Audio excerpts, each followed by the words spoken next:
অবশেষে অভিনয় ছাড়ছেন অনুষ্কা শর্মা। বলিউডের রূপালী পর্দার জৌলুস, ক্যামেরা আর লাইট থেকে এখন অনেকটাই দূরে অনুষ্কা শর্মা।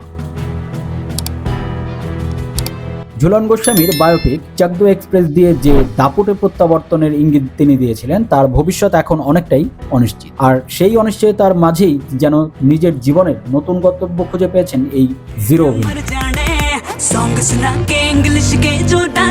মাতৃত্বের অসীম সুখে মজে থাকা অনুষ্কা আপাতত অভিনয়ের চেয়ে মা হিসেবে নিজের পরিচয়কে বেশি গুরুত্ব দিচ্ছে। বিরাট কোহলি ও অনুষ্কা শর্মার দিনকাল কাটছে এখন দুই সন্তান ভামিকা ও অকায়কে ঘিরে। আসছে ফেব্রুয়ারিতে 2 বছরে পা রাখবে ছোট ছেলে অকায়।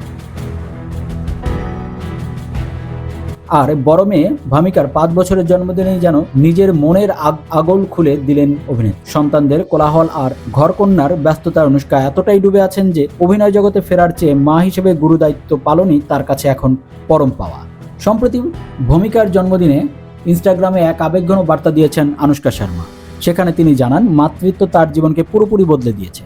অনুষ্কা লিখেছেন, মাতৃত্ব সুখেই জীবন বদলেছে, আর আমি আমার এমন কোনো ভূমিকা কিংবা অবতারে ফিরে যেতে চাই না যা আমার সন্তানকে চেনে না। গত 1.5 বছর ধরে এই তারকা জুটি লন্ডনে থাকছেন। ফটো শিকারীদের ফ্ল্যাশের ঝলকানিতে থাকে সন্তানদের আড়াল করতেই তাদের এই প্রবাস জীবন। সেখানে ঘরকান্না আর সংসারের পাশাপাশি তারা ঝুঁকছেন আধ্যাত্মিক চর্চায়। মাঝে মধ্যে তাদের বৃন্দাবনে প্রেমানন্দ মহারাজের দরবারে দেখা যায়। বিনোদন জগতের নতুন নতুন আপডেট পেতে চোখ রাখুন যুগবাণী এন্টারটেনমেন্ট চ্যানেলটিতে। যারা এখনো চ্যানেলটি সাবস্ক্রাইব করেনি তারা চ্যানেলটি সাবস্ক্রাইব করে আমাদের সাথেই থাকুন।